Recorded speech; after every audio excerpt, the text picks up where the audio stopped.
Ahoj, já vás vítám u tohohle videa, jsem teďka akorát v Žitavě a jdu tady natočit jednu věc, protože mě k tomu inspirovala teďka vlastně jedna známá, který jsem tady doporučil, ten obchod, už asi před rokem necelým, a ona tady začala dělat velký nákupy, všechno, až teďka po nějaký fakt jako době mi říká, prosím tě, oni tady jsou vratný lahve, nebo jak ono to je? A já říkám, no tak to já jsem myslel, že tohle víš. A vlastně mi došlo to, že jak jste mě tam některý hejtovali vždycky, a jdi si do Německa, tohle, tam je všechno lepší, protože jsem tady vždycky chválil právě to vracení lahví a tohle to všechno, protože to u nás prostě za spoustu let pořád není. Tohleto zálohování, aby byli lidi motivovaní to prostě vracet a ne, aby se to válelo po lese a všude možně ty plechovky, lahve a tak. Tak právě jsem říkal, tak jsem tohleto právě přestal potom jakoby na to upozorňovat a tak. No ale pak teďka zjišťuju, že zase to spousta lidí ani neví.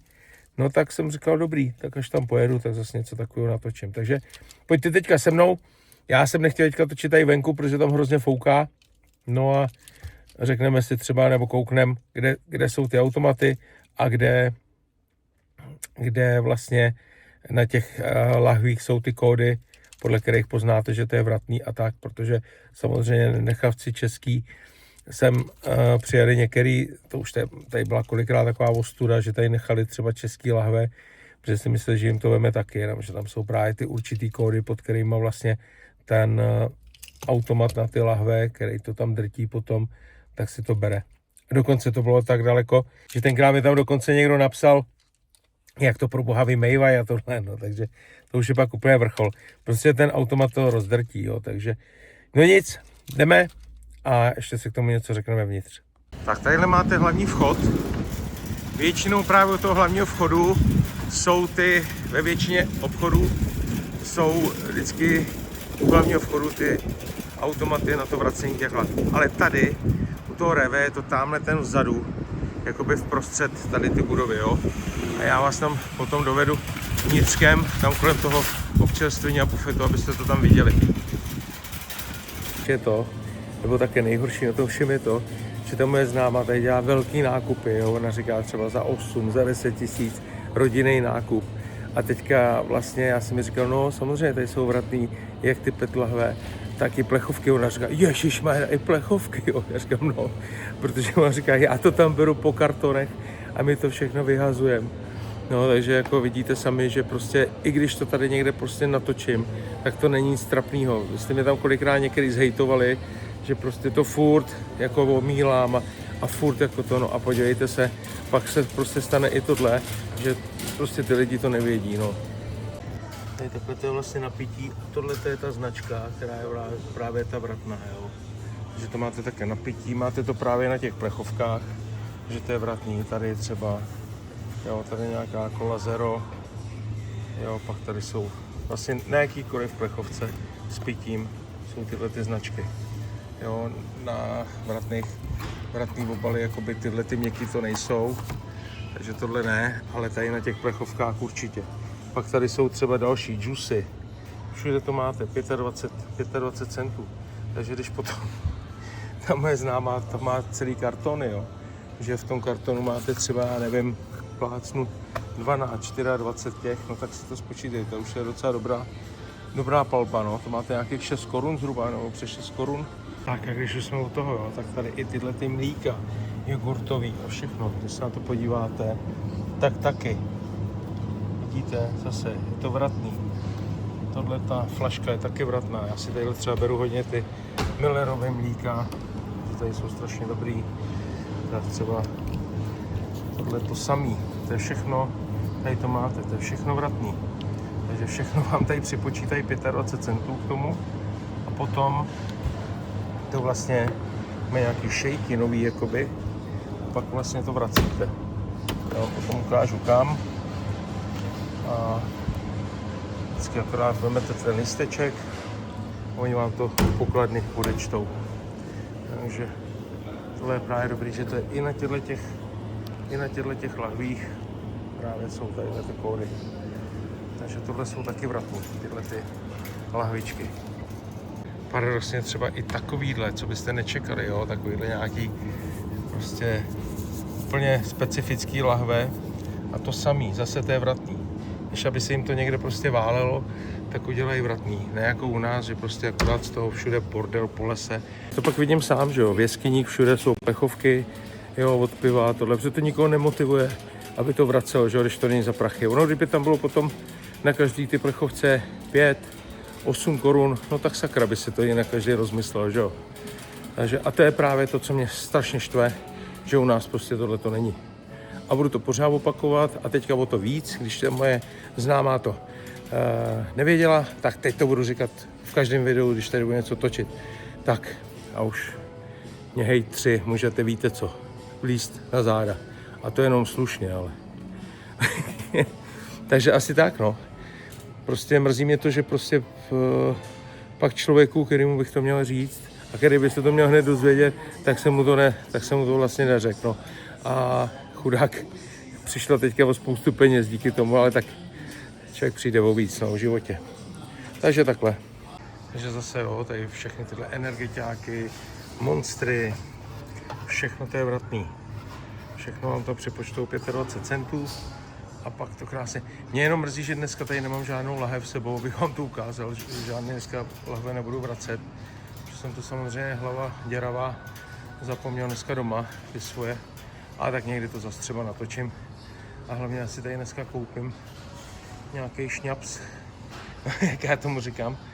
Tadyhle je třeba ta kola mix.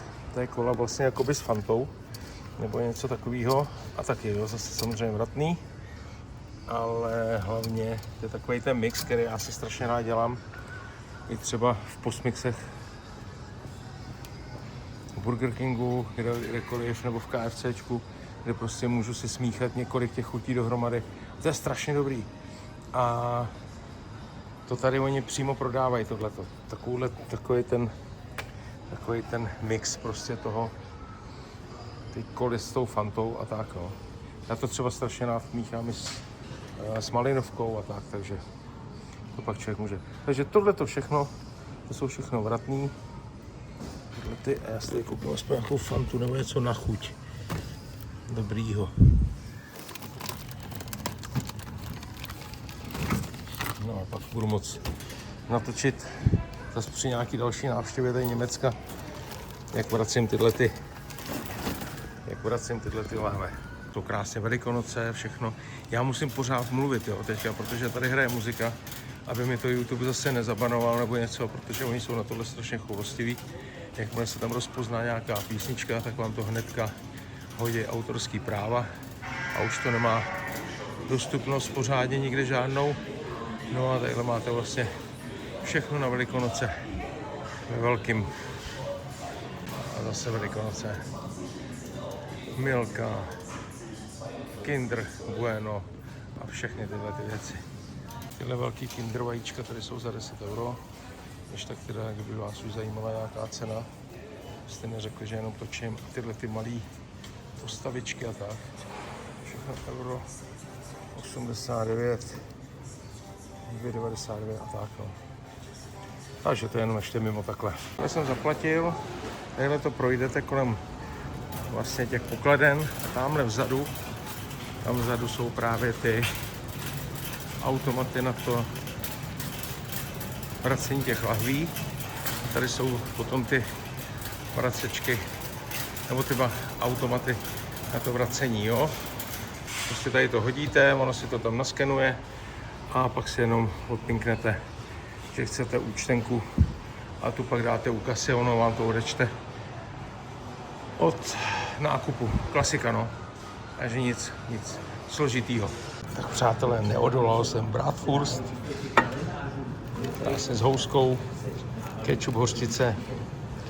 Jdu se nabaštit. Prostě se neodolal. Často byl takový rituál, že nejdřív jsem se šel najíst a pak jsem šel na nákup, protože já když se nenajím, tak jsem strašně nervní, protivnej a všechno dokola. Takže asi tak. Prostě to nemá chybu. To nemá chybu. Za tenhle bratwurst jsem tady zaplatil 2,50. Myslím si, že jako fakt super. Tady potom máte účtenku, kde máte tenhle můj pěkný nákup a tamto Fant právě máte těch 25 centů Tam jsem koukal, že u těch fant je to dokonce přečtený na euro a jinak to je za ty 2 mlíka, ten obal tam je zvlášť po každý 25 centů. Takže tady to máte přímo na účtence, jak to je rozepsaný, tak abyste věděli. Tak, to bylo takový krátký jenom videjko tady právě z toho, ze Žitavy z Rewe. Já vás chci jenom poprosit, dejte odběr tady tomu kanálu novýmu Svět, sny a život, protože takových různých prostě videí tady bude plno.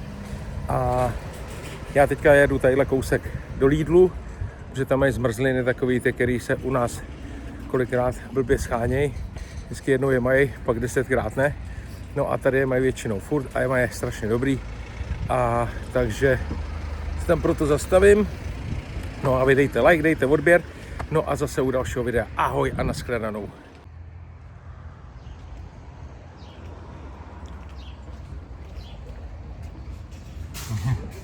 Tak, bych nesměl chodit východem. Já jsem debil. Takže jdeme vchodem. Pardon. Aby bylo jasno, to jsou tyhle ty zmrzliny. Strašně dobrý. Kolik jich tady mají? Tady taky nemají moc. Jsou 2, tady mají 3. Já zrovna vemu všechny 3, protože ty se blbě schánějí. Oni mají úplně jiný víčka než u nás, koukám. Zase to mají nějaký jináčí člověče. Jak říkala naše Zůza, když má malá, ty Němčani to mají nějaký lepší. Takže asi tak. No, tak je u nás prodávají, ale si všimnete, tak strašně málo. A tady je mají, takže super. No a můžeme domů. Mňamku máme. Koukněte, tady mají Pepsi Light. To u nás vůbec není. Tady mají Pepsi Light. Tak schválně tohle to vezmu. A jako bonus tady toho videa udělám ochutnávku schválně. Protože to mě fakt zajímá, jakou to má chuť. Pepsi Light. To už jsem dlouho neviděl v Čechách vůbec. Tak bereme. Tak přátelé, ještě než odjedu, tak ochutnám tu Pepsi Light, protože fakt jsem mi spoustu let teďka neměl. A jsem fakt na to zvědavý, jakou má chuť, protože vím, že byla úplně jiná než ta Zero.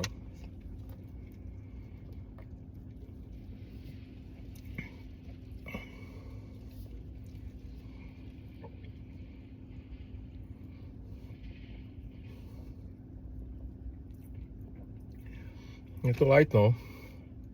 Taková lehčí. Není bez chuti, to jako ne, ale ta Pepsi Max samozřejmě vede, ta má prostě perfektní chuť. Kort oni tady to mají potom se spoustou příchutí taky, ale u nás taky teďka je dokonce i třešňová, tak. No, tak jsem si ještě dal teďka jednou tu lightku. A musím říct, že je taková jemnější. Celkově je taková prostě jemnější bublinky, není tak sycená, takže se líp napijete. Není to takový to, že vás to musí hnedka kopat. Jo, protože přece jenom ty bubliny, já to mám hrozně rád, ale někdy to je takový, že nepotřebujete, aby vás to hnedka čutlo, jo, takže mějte se krásně, já musím jet a někdy zase Svět, sny a život. Dejte odběr, je vás tady zatím málo, ať mám důvod něco točit, protože mě to hrozně baví. A mě pak baví hlavně ty vaše komentáře.